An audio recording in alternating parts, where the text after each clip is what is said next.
Welcome to the open door. Jim Hannick here with fellow panelists Mario Ramos Reyes and Christopher Zender. Today we discuss political provocations. We'll tell you why we're provoked and what we think. And don't hesitate in the days to come when we post our comments to comment on the comments. We begin, though, in prayer. Come, Holy Spirit, fill the hearts of your faithful and enkindle in them the fire of your love. Send forth your Spirit, and they shall be created, and you shall renew the face of the earth. O God, who has taught the hearts of the faithful by the light of the Holy Spirit, grant that by the gift of the same Spirit, we may be always truly wise and ever rejoice in his consolation through Christ our Lord. Amen. Well, I'd like to begin the provoking with a bit of a trip down memory lane. For many, many years, I taught with a fellow named Robert H. Taylor, S.J. And I remember well when we went together, because we shared an office, to the second departmental meeting of the year. He told me, don't say anything stupid this time. Well, right away, I knew he was a realist. And later, he went on to observe, after an election, we pretty much get the political leaders we deserve. And he said a lot of things to me over the years, but I certainly have recalled on many an occasion his comment, we pretty much get the political leaders we deserve. Now, if that's true, shouldn't we blame ourselves instead of everybody else? Shouldn't we blame ourselves instead of our political leaders? Shouldn't we blame ourselves more than we do? On the other hand, suppose it's false and we get political leaders that we don't deserve. Well, who should we blame then? Or here's another possibility. Despite appearances, perhaps the reality is that not that much is rotten in Denmark or Kansas or Ohio or even in California. And if there's not that much rotten, well, then we've got some pretty good political leaders and we're pretty good citizens. So there are at least three ways to go with this provocation. And I can tell by looking at Mario Ramos Reyes that he's provoked, mightily provoked.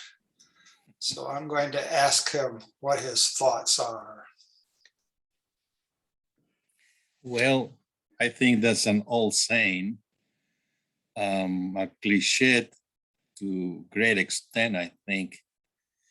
And perhaps what we need to do about that is first define or explain what is that thing that we really deserve and what type of political system make us to deserve the leader that we elect or we choose. Do we have in mind any specific qualification for a political leader, for becoming a political leader or elect a political leader? Are there any specific virtues that these political leaders should have in order to be elected? And when we do choose political leaders who are not qualified according to the standard, say, well, these people are like us, and they don't deserve to be elected, and don't complain because they are an image of those of us who have elected them. So perhaps we need to define exactly what type of leader we are looking for in a democracy. And I'm not very sure about that definition.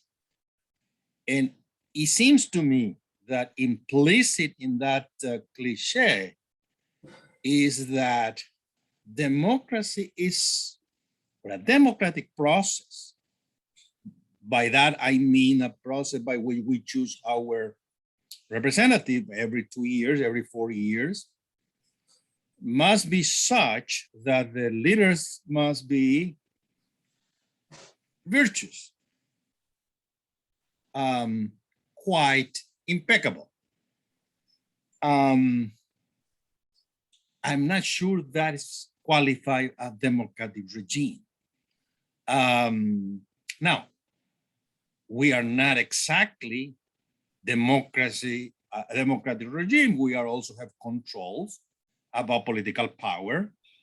We have other instruments in the system which make us a republic that can control those who are being elected. So it's more complicated than just choosing our representative.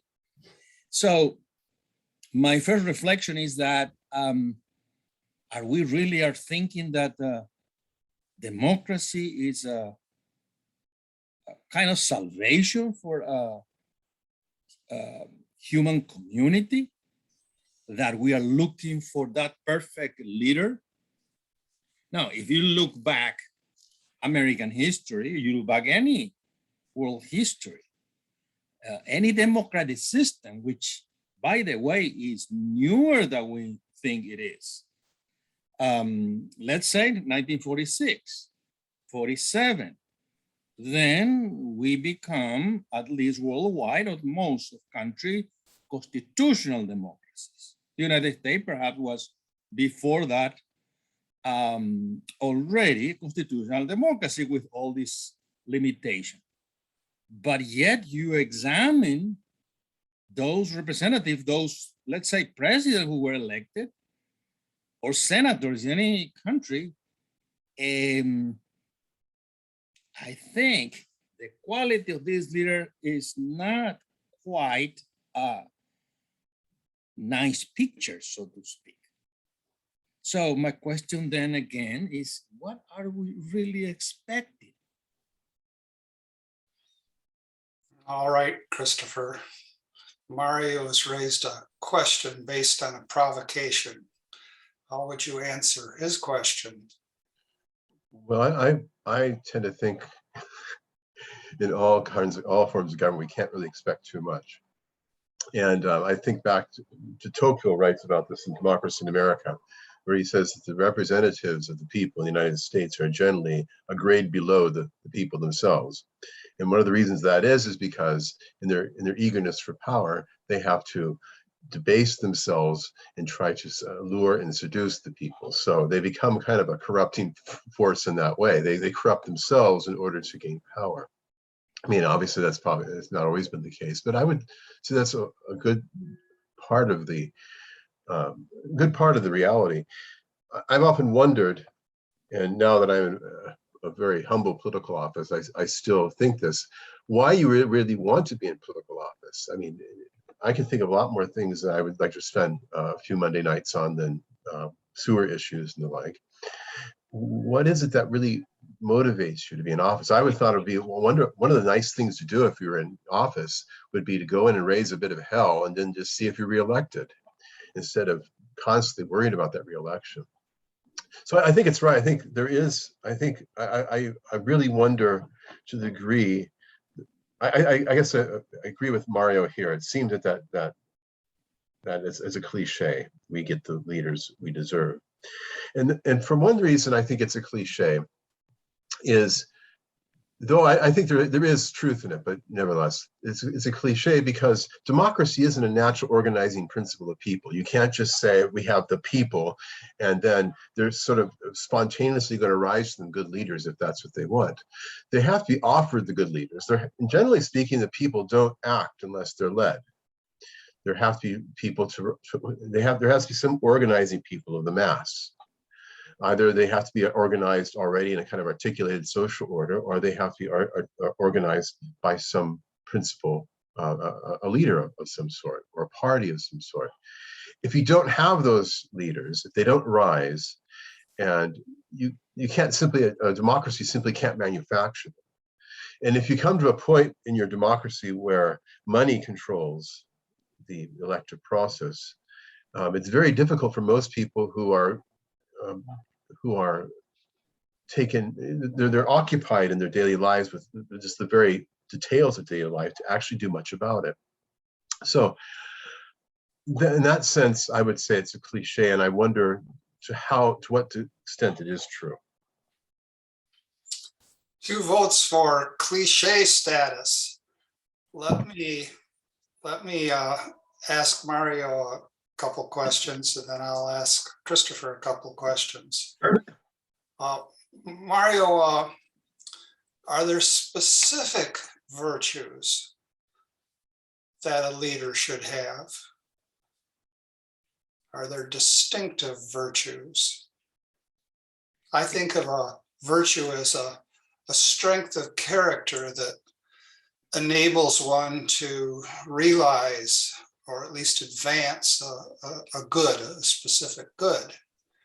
And so just as there are distinctive goods, there would be distinctive strengths of character that would help one to realize those goods. When you think of the virtuous leader in the political sphere, do you have any particular virtue that comes to mind? Again, when we talk about leaders of what? Do I think about a quality of character that a president must have? Do I think that a quality of character that a senator may have, or a council member? I think depend on the official you are electing. What are you expecting from a president? And that I think is very important. Now, if you say, what do I expect from a president? Well, honesty, transparency.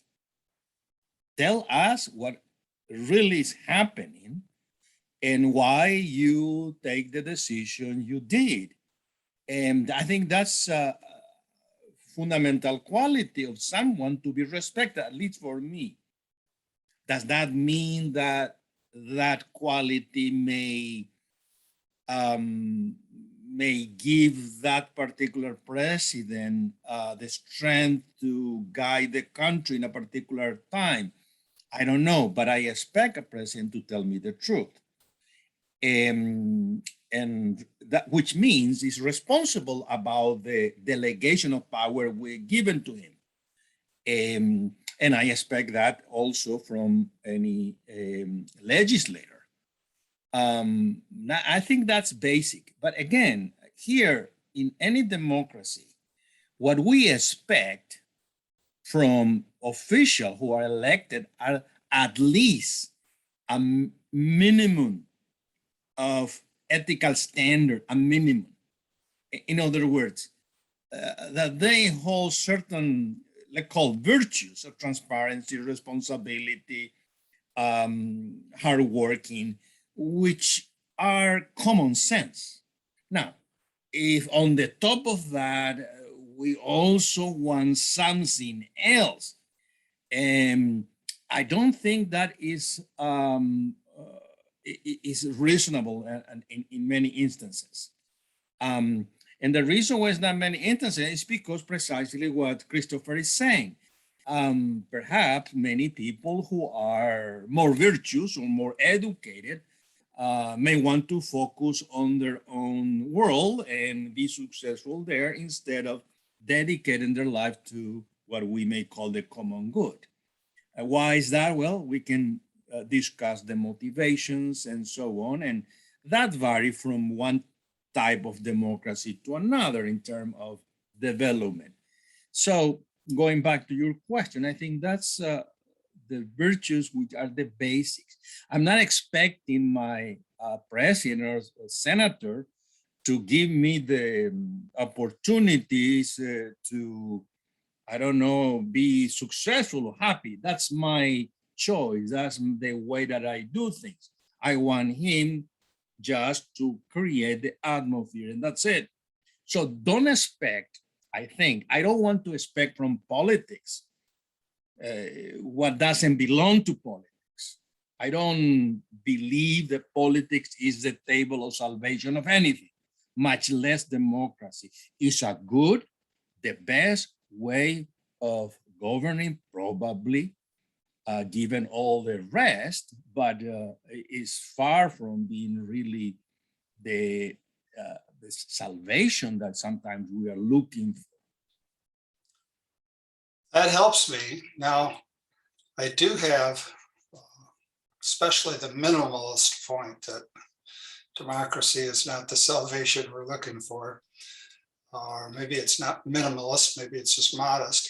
But I do have a further question, and this further question I want to introduce with an anecdote.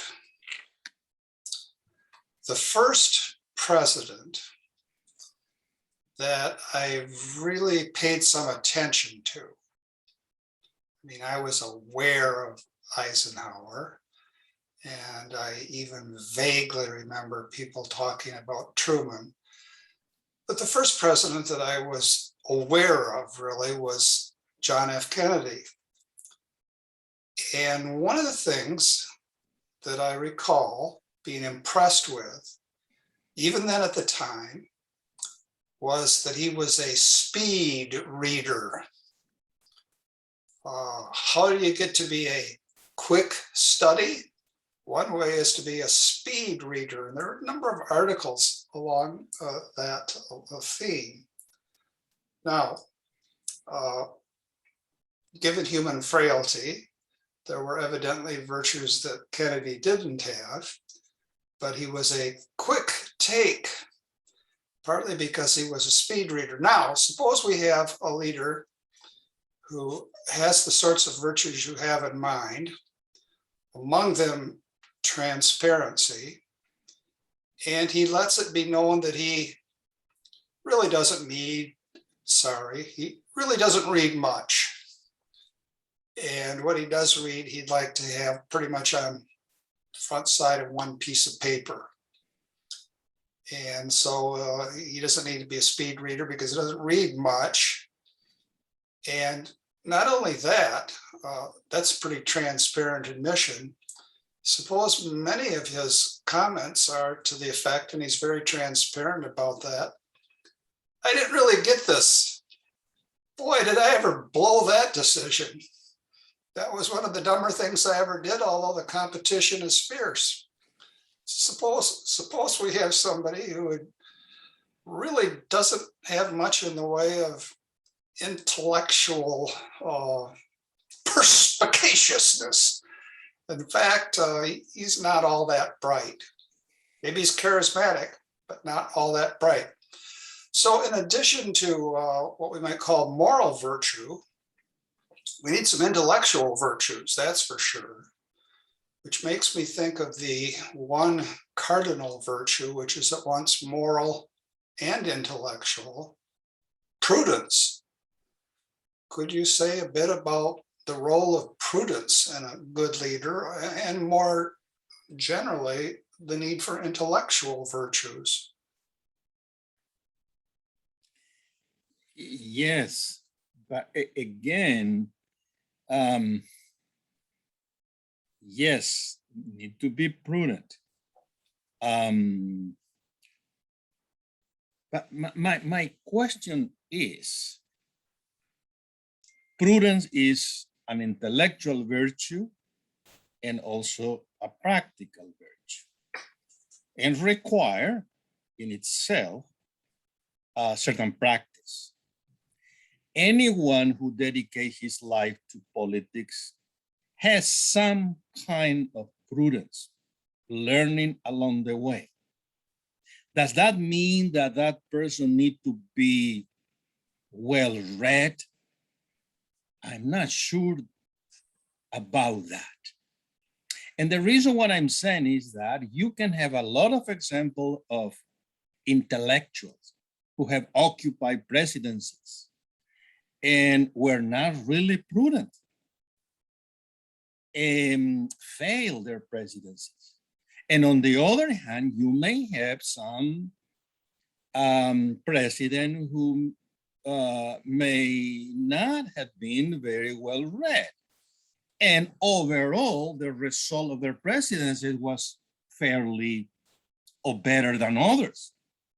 So I'm not sure about the culture, the learned is better prepared to be a politician. Again, I'm right there. I just give a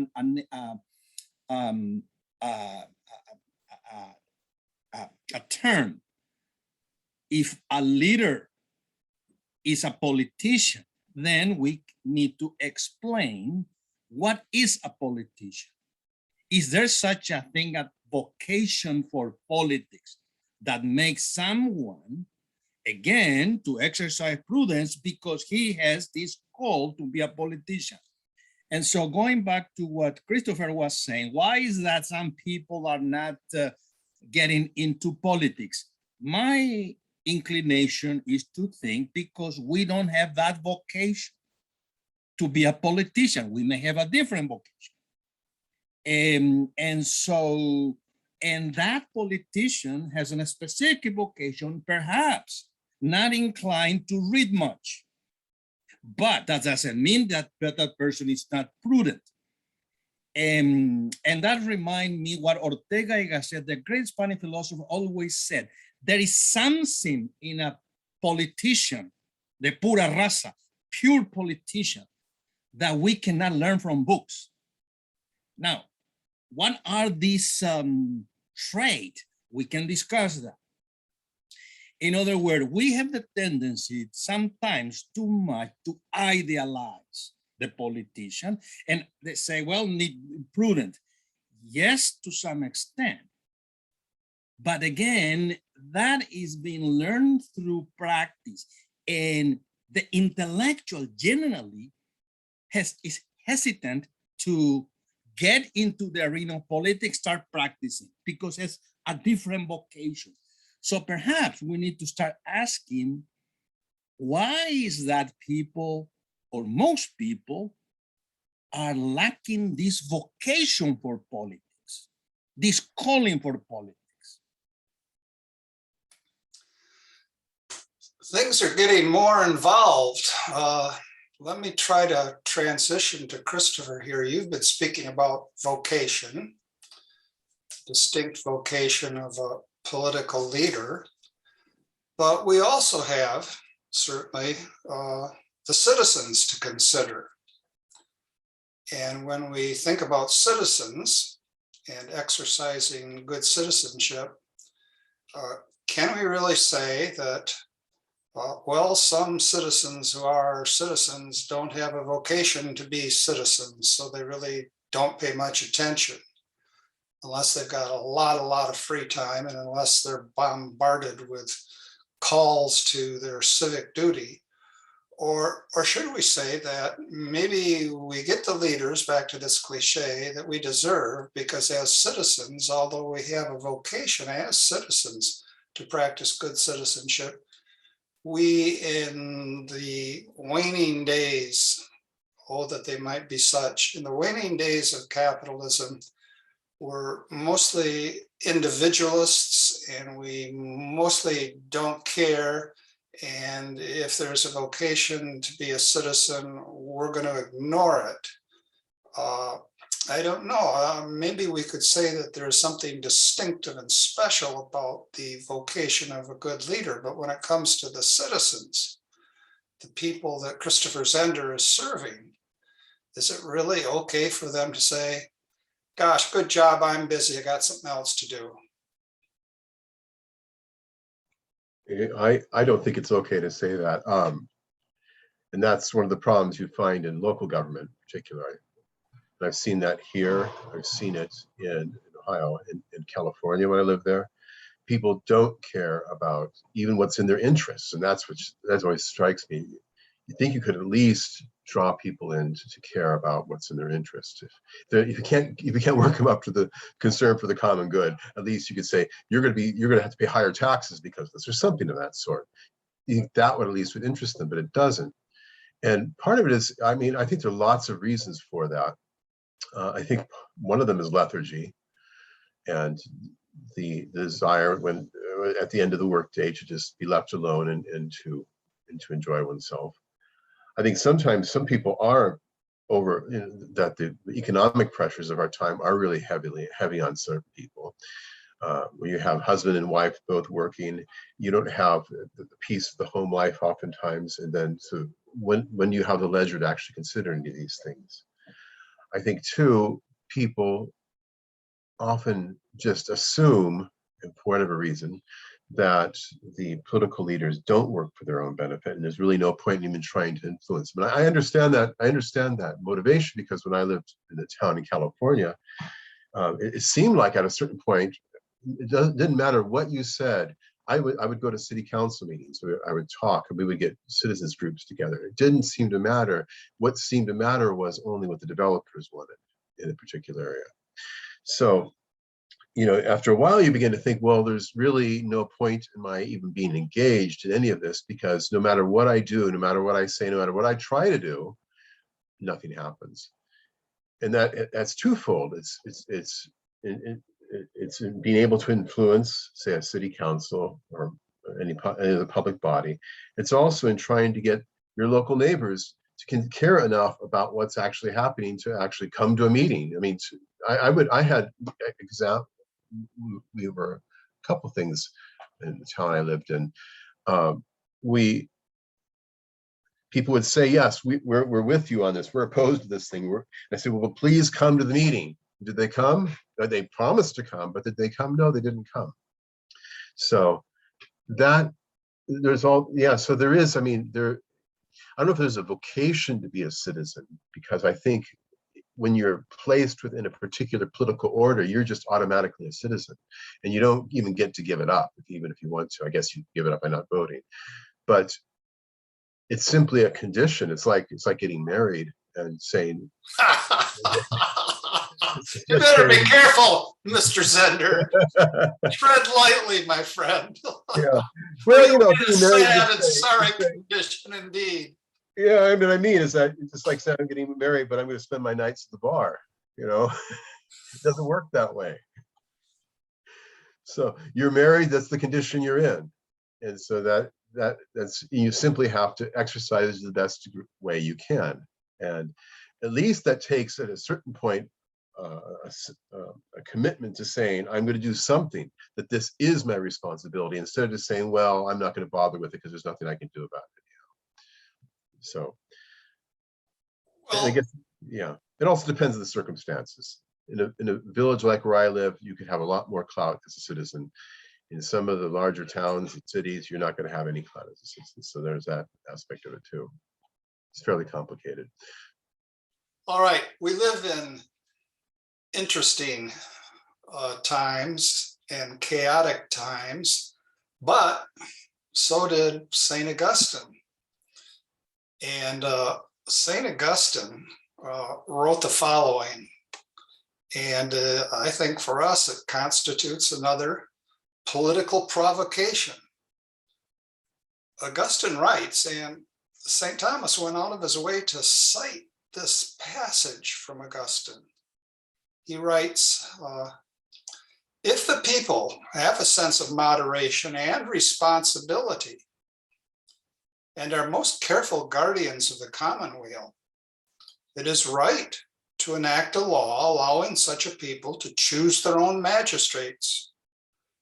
But if, as time goes on, the same people become so corrupt as to sell their votes and entrust the government to scoundrels and criminals, then the right to appoint their public officials is forfeit, and choice should devolve to a few good men. what should we say about that? We can't say, oh, Augustine, you didn't know the turmoil we know. He would say to us, no, you don't know the turmoil that I know. And we can't say to Augustine, well, you don't care that much about the importance of choice. And he would say to us, blimey, mates, this passage comes from a book that I wrote called On Free Choice. And well, what are we supposed to say to Augustine?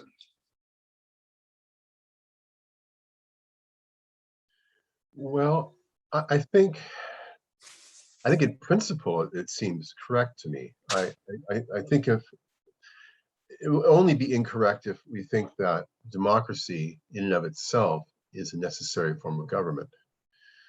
There have been cases, I mean, I think the history of the world, for most of the history of the world, where the common good was better realized by non-democratic means. One might argue there are places in the world, I mean, our attempts to go and foist democracy on countries all throughout the world doesn't seem very, very effective. So it may be the cases where more authoritarian governments might be necessary. We might think that'd be ideal, but yet, nevertheless, it might be necessary given the social conditions.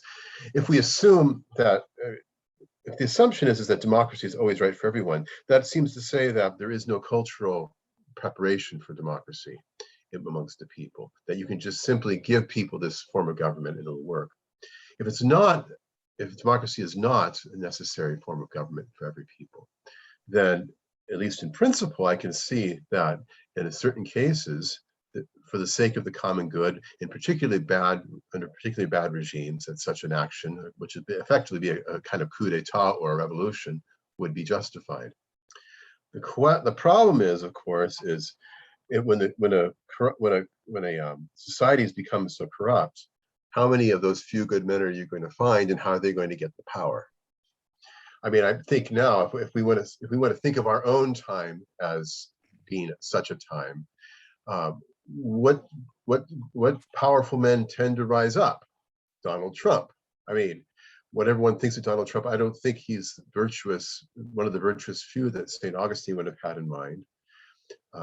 Who else would tend to rise up except those people who are already the plutocratic powers? So I don't know if you would go to some kind of aristocracy of the rule of the best, rather you would end up going to some kind of plutocracy or oligarchy. So it might be the case that we would have to forego the democratic system for a time, but if we do, we'll be holding our breath trying to find some good men to lead us. That could be because it's so hard to find virtuous leaders, which brings us back to where we were. But maybe Mario can cut this knot for us. Well, when I read this yesterday, my sensation is that Augustine has a very perfectionist view of politics. He's expecting too much. So if you don't find in the many, you will find in the few. Not quite so. I do believe that let's use this technical term, epistemological foundation of democracy is very sound. But we need to be very careful what we really understand by democracy. Again, we are saying, well, yes, we are going to get, and we need to get these few good people. But there is no what we may call pure democracy. If we choose those people who are not qualified, as we often do, we have other controls to the power of these people, how they exercise when they are in office.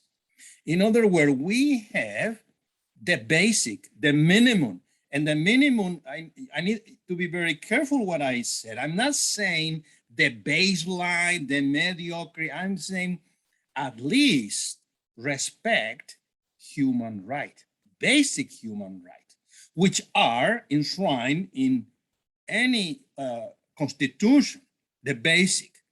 Now, we agree upon that whoever is elected and is controlled by the plane of this system is gonna work decently. Perfect? No, but at least with certain stability.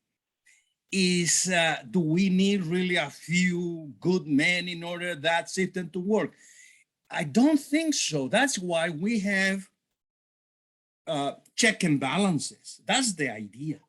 The idea is that we have created over centuries a political system, let's call it constitutional democracy or liberal democracy, which in itself can control itself. Can we get a better system by going back to a monarch? I'm not sure about that. I'm not sure about that. I think here we count with something which is precious to us, and only we'll really realize how precious it is when we lose that, which is freedom. People are complaining today because they feel that their religious freedom is at stake. Yes, that's true. That is how valuable human freedom is. And a monarchy, there are people who are not free, or were not free. You can trace back to Franco's system, which is many Catholics praise as the epitome of the common good. Well, you were not free, not even to defend a doctoral dissertation at the university. And I'm saying seriously about that. One of the most important personalists in Spain history, Julian Marias, was rejected because what? Because he was not defending atomistic topic in his dissertation.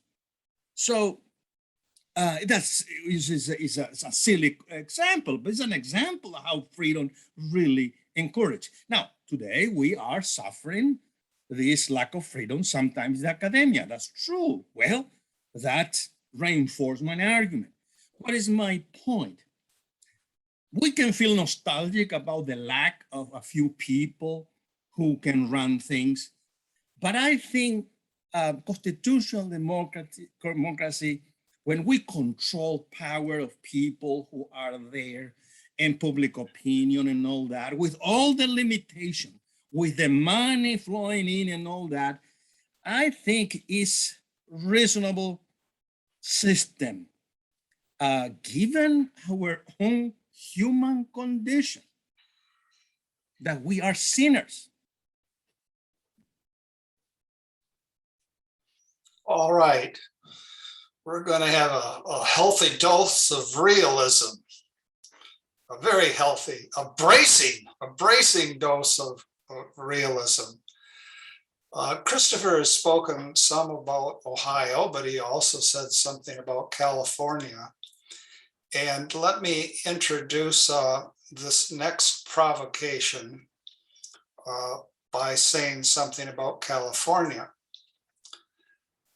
There's a special recall election going on, and the governor of California, Gavin Newsom, who is himself a wealthy man, has been for, let's say the last month, sending out an email to anybody who doesn't unsubscribe from his email list, asking for the princely sum of $3.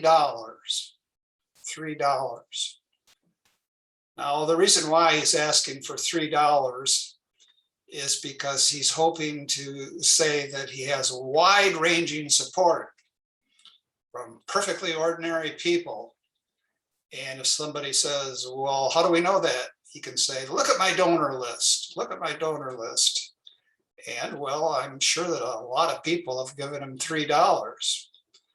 But the most interesting contributor to Newsom's campaign has been a fellow named Reed Hastings.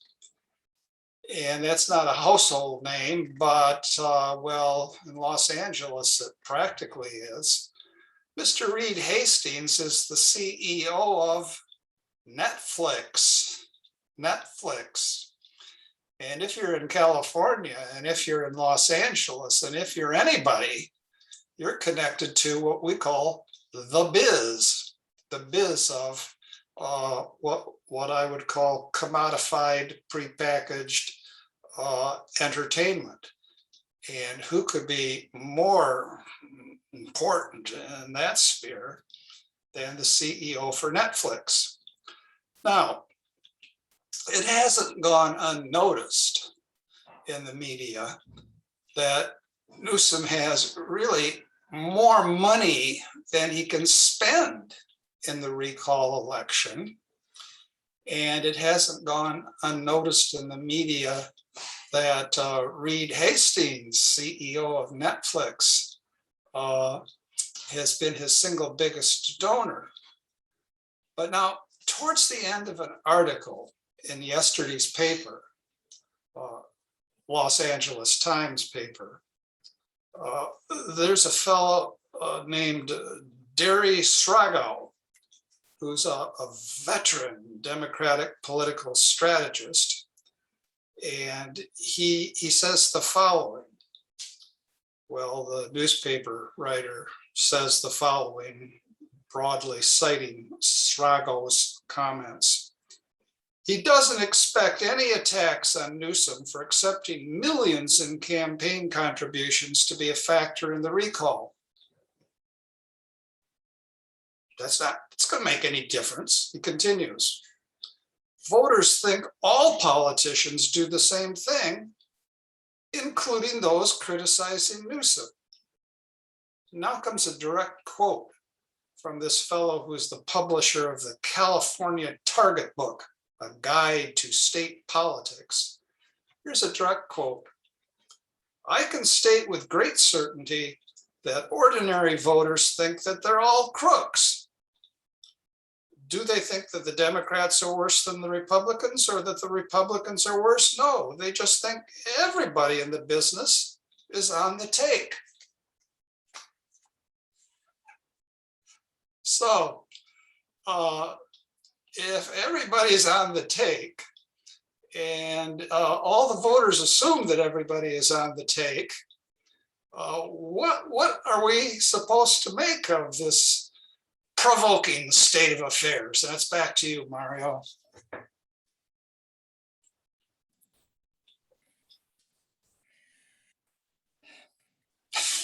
Let me start with He's taking a deep breath. Good for him. Let her rip. In a very interesting debate back in 2004, I think 2004, 2003, the then Cardinal Ratzinger debated with one of the greatest philosophers of the 20th century, an Enlightenment thinker, Jürgen Habermas. And the debate was so interesting that they discussed about what are the conditions of the pre-political foundation of democracy, contemporary democracy, if there is such a thing. Because in the view of Habermas, we can polish, create, make it work, make it more human through dialogue, discussions, debate.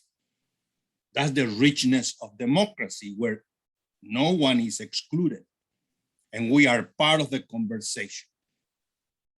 Of course, we need to level the field in order to converse, because if you have too much money, of course, your voice will be probably more important than nobody else. So Constitution need to level the field, which is not easy. Now, what is the point or the counterpoint, as I understood, of Ratzinger? Yes, that mechanism is not letting people outside. Of course, we need to include not only those who are well off, everyone. Okay. Now, what is the tradition of the church? That in order to have a good conversation or a good democratic discourse, which generally is normative because it's going to give the rules by which you are playing politics, you need certain preconditions, pre-political conditions, conditions that come before that dialogue. And what are these conditions? Basically moral conditions. It comes from what? Tradition. Now you can connect this with McIntyre. Now you may say that tradition is fragmented and so on. Okay. Now, when you read that, it seems to me that the dialogue, let's call that a discussion, debate, really is not a truly democratic debate because those preconditions are gone. We no longer really have an ethical baseline that can somehow allow us to interact as humans. And so people really are moved by self-interest. The ethos is fragmented. Now, is that a responsibility of democratic system? The answer is yes and no. No, because that comes from a tradition that once upon a time was here, is no longer here. Now, having said that, how then we go about and rebuild that, reconstitute that? That will take time, and the vehicle through which we can rebuild that is not politics. There are other avenues. We are, I think, when you describe in that conundrum, and that's across the board. Latin America is the same. It's everything is fragmented. People are trusting in what? Libertarian politics, as if freedom without any nature would save the day. It's not so. So we are at a stage in history, I think, that we need to realize that this ethos is gone already. And we need to do something. Now, going back to the original observation of Christopher, I think was very proper.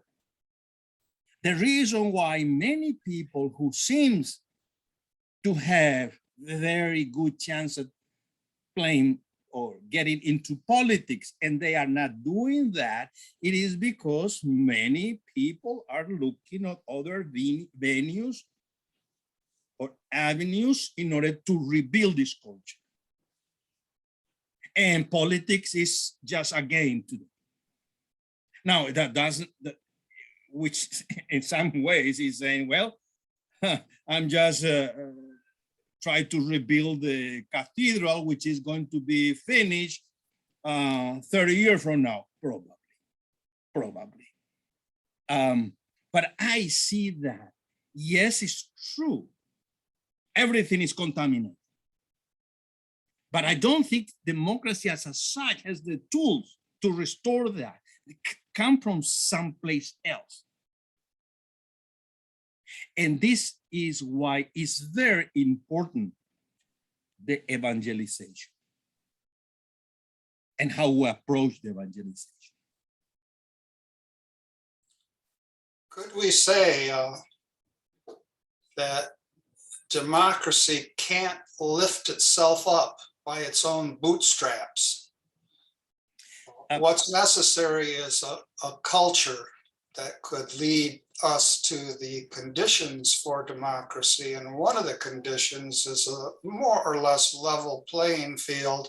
But of course, we don't have that because everything is determined by money. Let me interrupt you. Last October, November, I finished a paper for the American Maritime Association, which you know was not delivered at the convention because I was not able to travel because the COVID situation.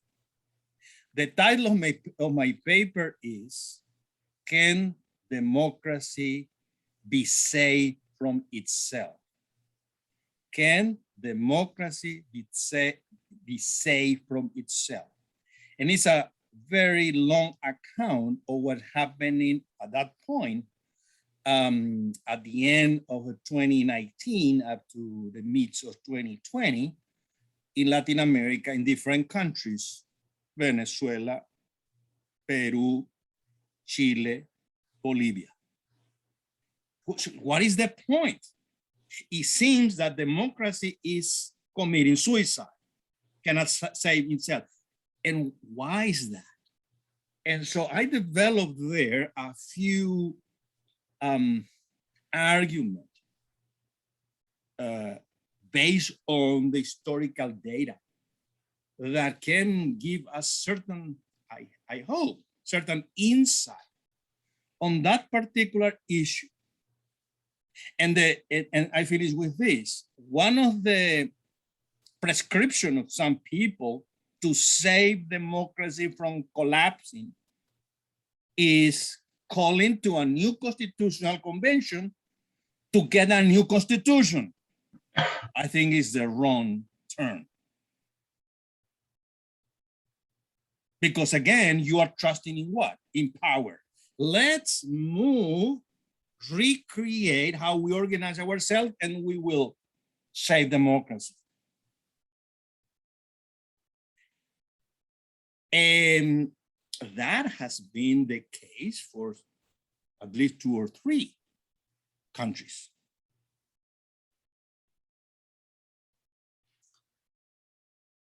Mario has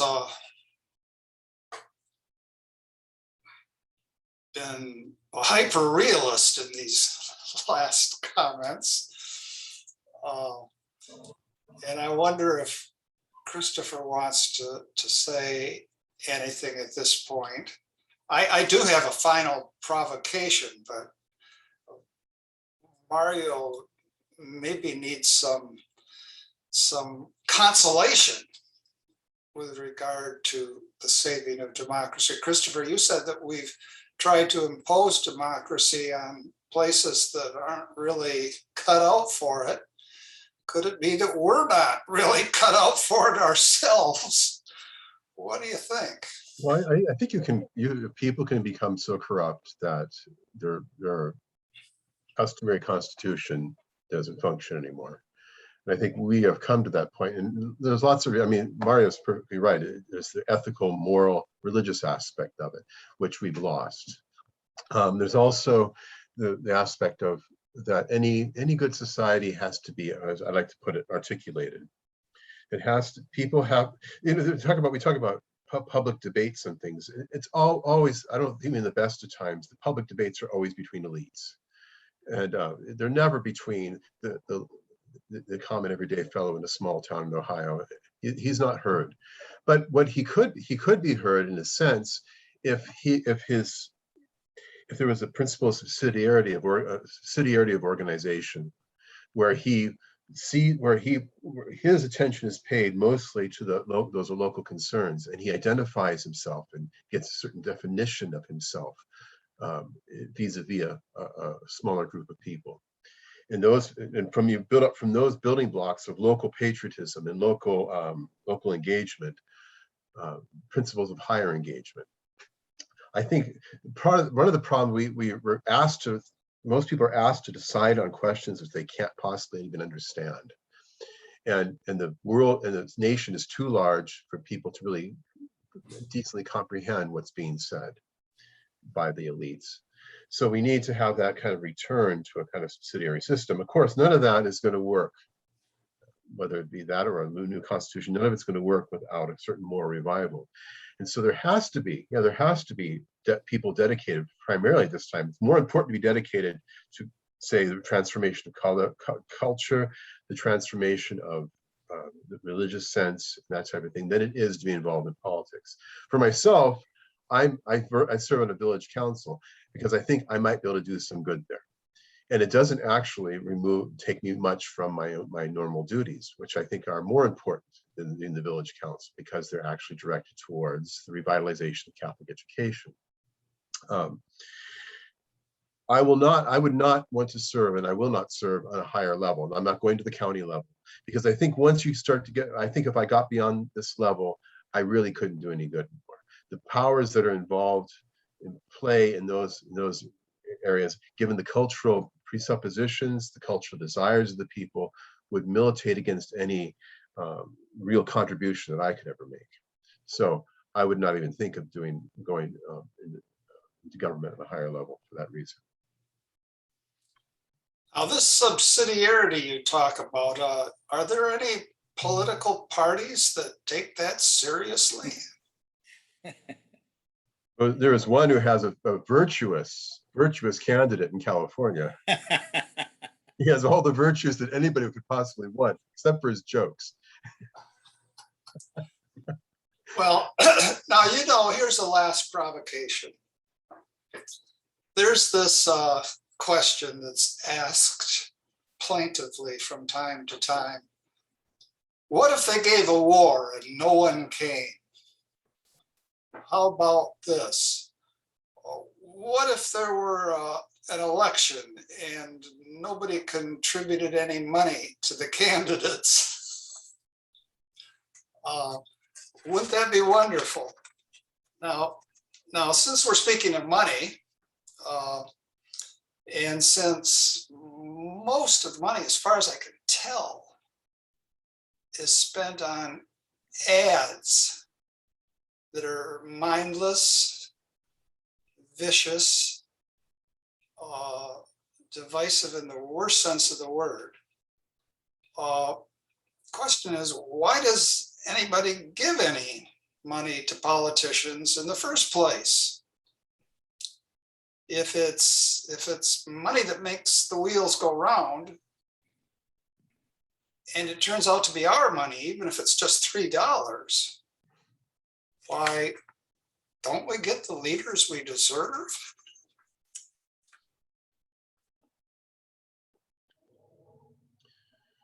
Well, I think common people give the $3 because they actually think they actually give they for some reason they want this candidate to win.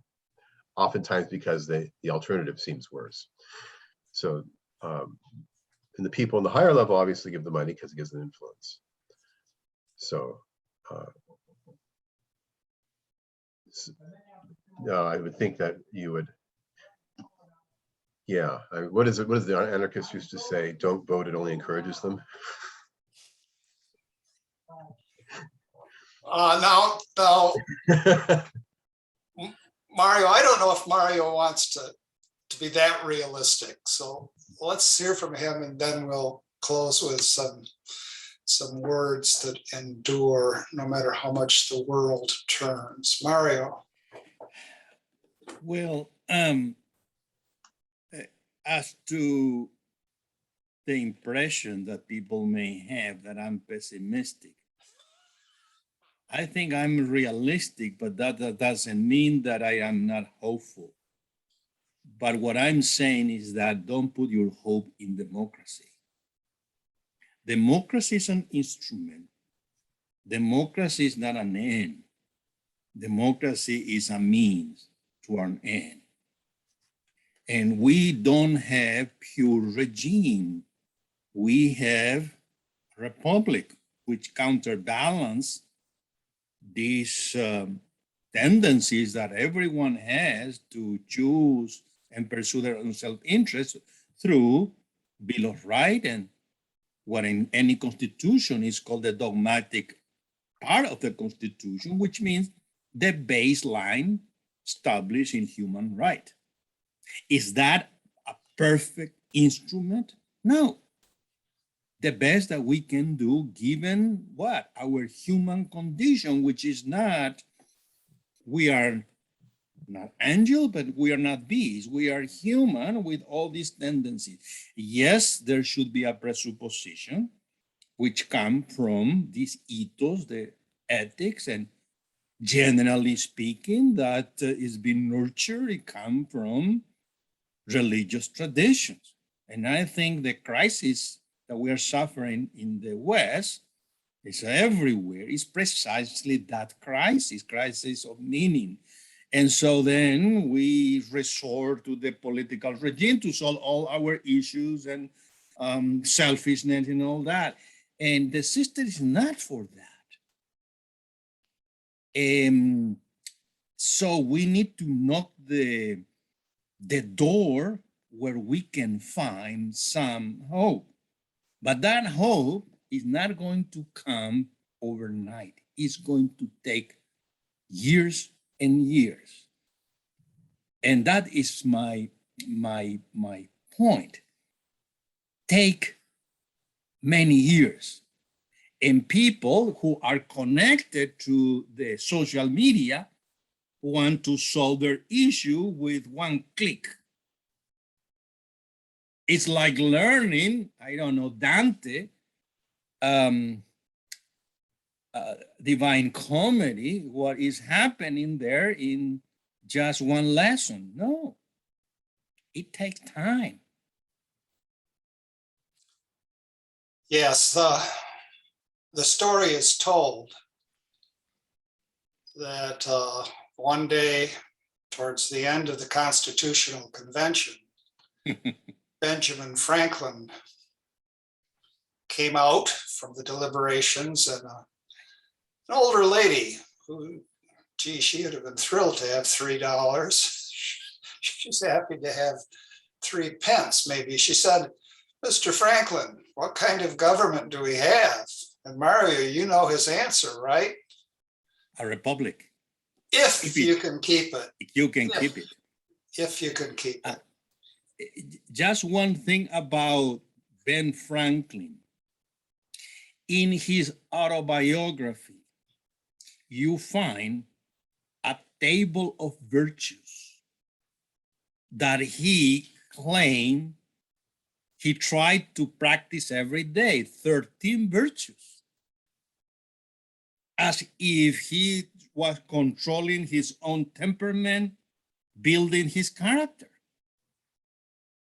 And right there you have this list, and at the end it's very interesting how he was blending the Enlightenment and the Christian tradition.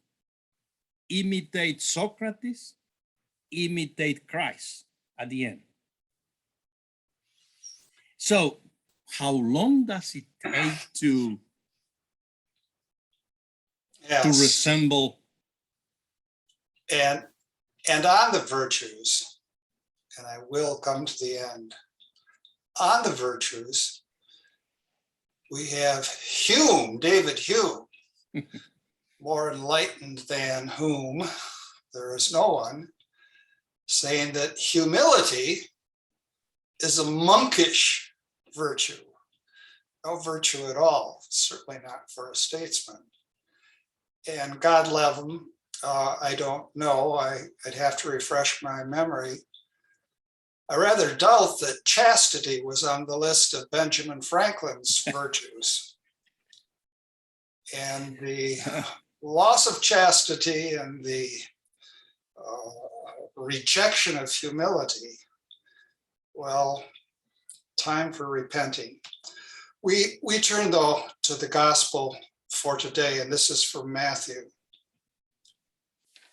Jesus said, "Woe to you, scribes and Pharisees, you hypocrites! You are like whitewashed tombs, which appear beautiful on the outside, but inside are full of dead men's bones and every kind of filth. Even so, on the outside you appear righteous, but inside you are filled with hypocrisy and evil doing. Woe to you, scribes and Pharisees, you hypocrites! You build the tombs of the prophets and adorn the memorials of the righteous, and you say, if we had lived in the days of our ancestors, we would not have joined them in shedding the prophets' blood. Thus you bear witness against yourselves that you are the children of those who murdered the prophets. Now fill up what your ancestors measured out. Come, Lord Jesus, come. Thank you, Thank you. gentlemen. Much appreciated. See you next week, one way or another. I got a guy from Uganda who's going to join us. Not next week. And I got at least 3 people who are seriously interested. I just wish I could get one of them for next week. There is one, lieutenant, he's, I think he's not general. He's a retired officer who was in Iraq and Afghanistan. He's a good friend of mine.